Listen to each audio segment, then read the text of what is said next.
Shinnecock Hills was supposed to break them. Wyndham Clark broke the script, instead the promise that turned into a warning. Everyone knew Shinnecock Hills was going to be brutal. But nobody knew just how quickly the golf course would start asking questions that had nothing to do with talent. Before the first tee shot, the USGA had already made its intentions clear. Shinnecock would be firm. The wind would matter. The greens would demand precision. And the setup would test every part of a player's game. There was only one problem. Shinnecock Hills had been here before.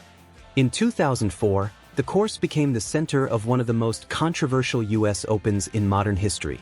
The greens became extremely difficult, players struggled to keep balls on putting surfaces, and the USGA later acknowledged that the setup had gone too far.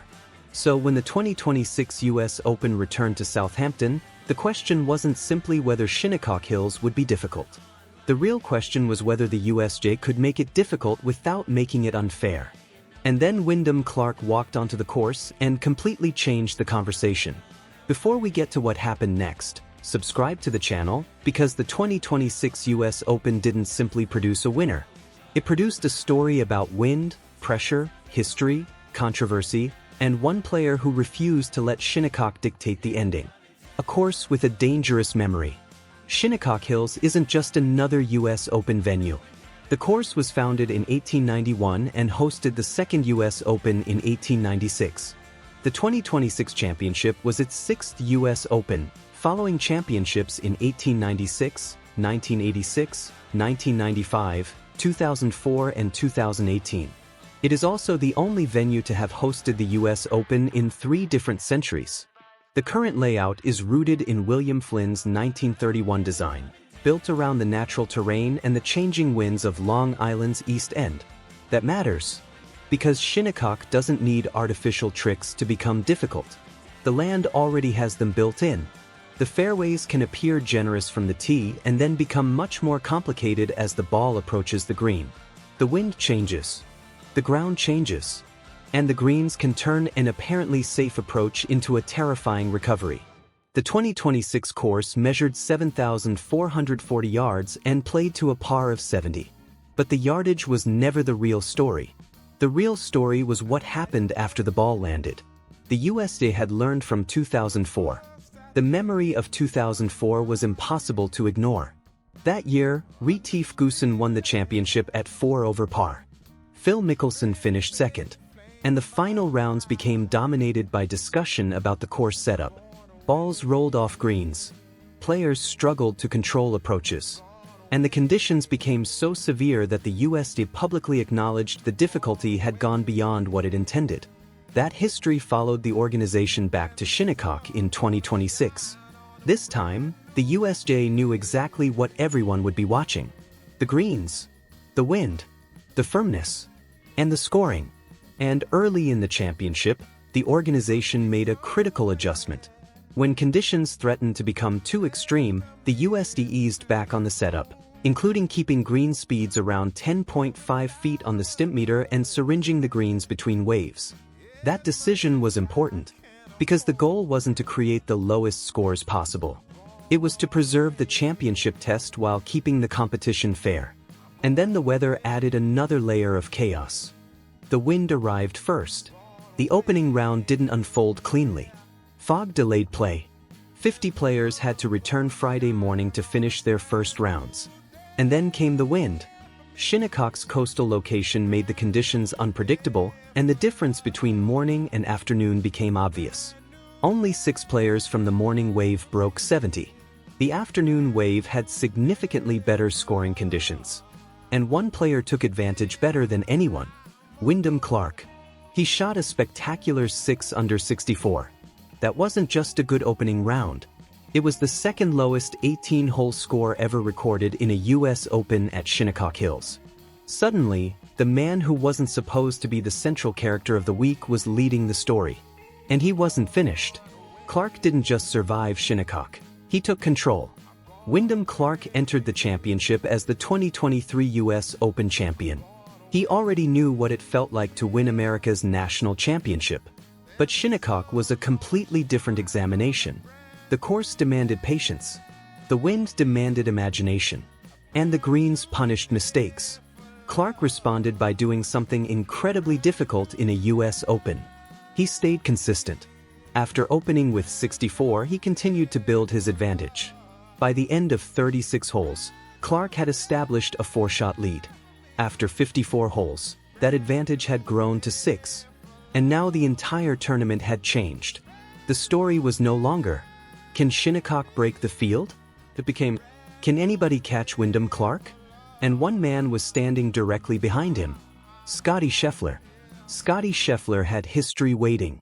Scheffler arrived at Shinnecock with perhaps the biggest individual storyline in the entire championship.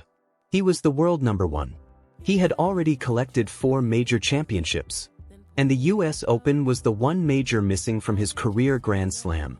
Even more dramatically, the final round fell on June 21st, his 30th birthday and Father's Day.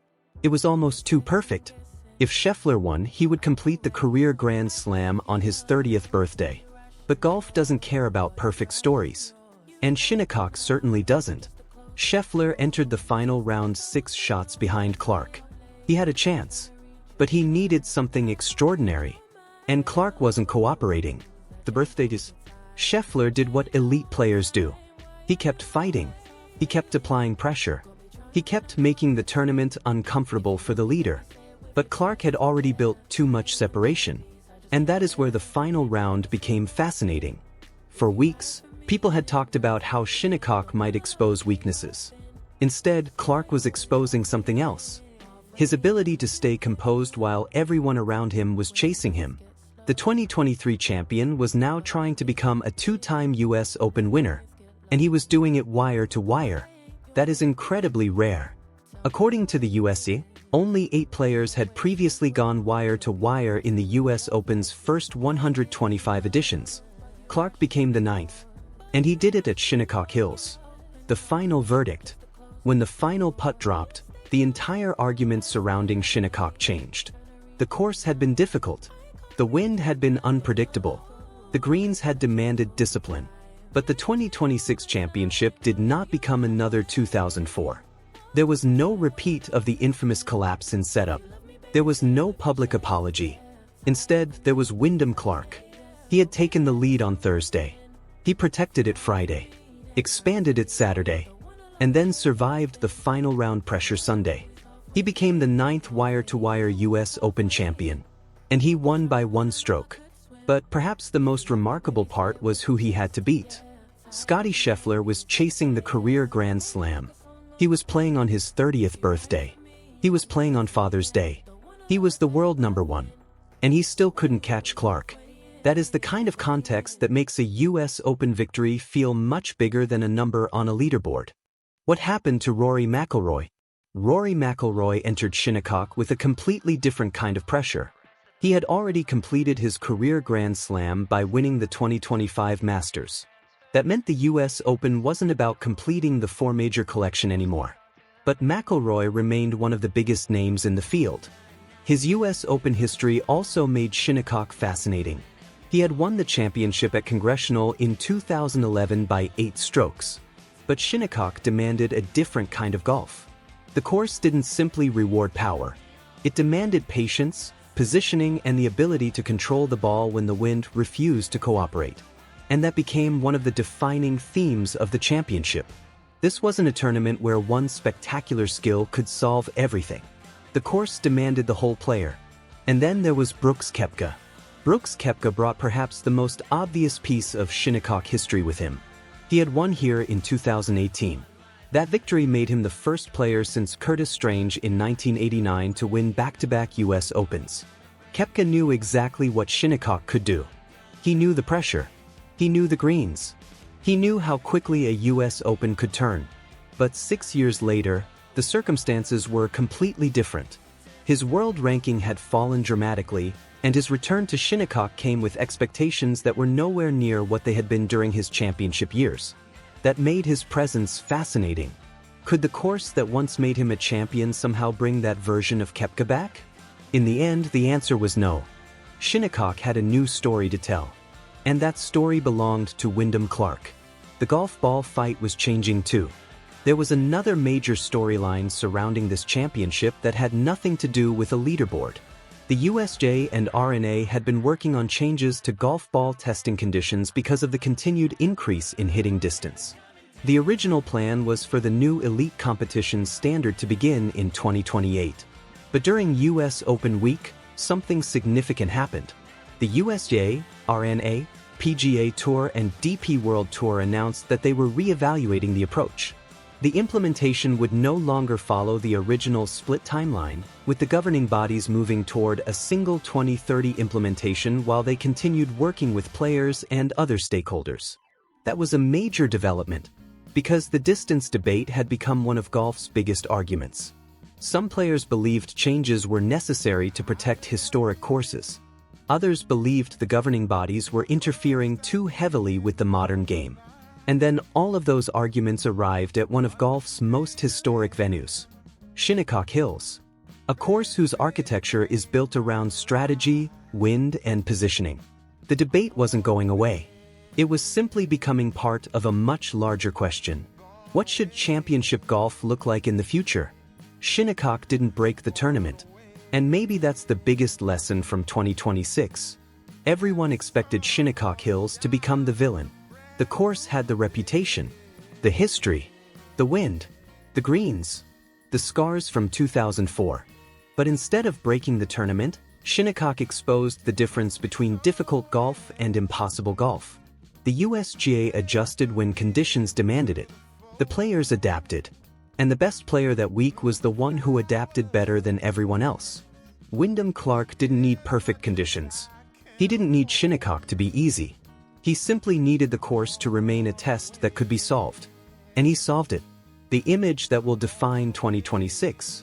Years from now, people may remember Scottie Scheffler standing on the 18th on his 30th birthday, chasing the final piece of the career Grand Slam. They may remember the wind. They may remember the fog. They may remember the pressure on the USJ after the history of 2004. But the image that should define this championship is much simpler. Wyndham Clark holding the US Open trophy after leading from the first round to the final putt. A champion who arrived at one of the most intimidating courses in America and refused to let the course write his story for him. Shinnecock Hills had already broken promises before. It had already created controversy. It had already become a symbol of how far a US Open setup could go. But in 2026, the course delivered something different. A brutal test. A dramatic championship. And a winner who never gave the field the opening it needed. Scottie Scheffler came looking for history on his birthday. Shinnecock Hills came looking for another victim. Instead, Wyndham Clark became the 9th wire-to-wire US Open champion. And that is the part nobody can take away from him. Shinnecock didn't break its promise. It simply revealed who could survive it. If you enjoyed this deep dive into one of the most dramatic US Opens in recent memory, hit like, subscribe, and turn on notifications. Because the next chapter of golf's biggest rivalries is already being written. And after what happened at Shinnecock Hills, nobody should assume they know how the story ends.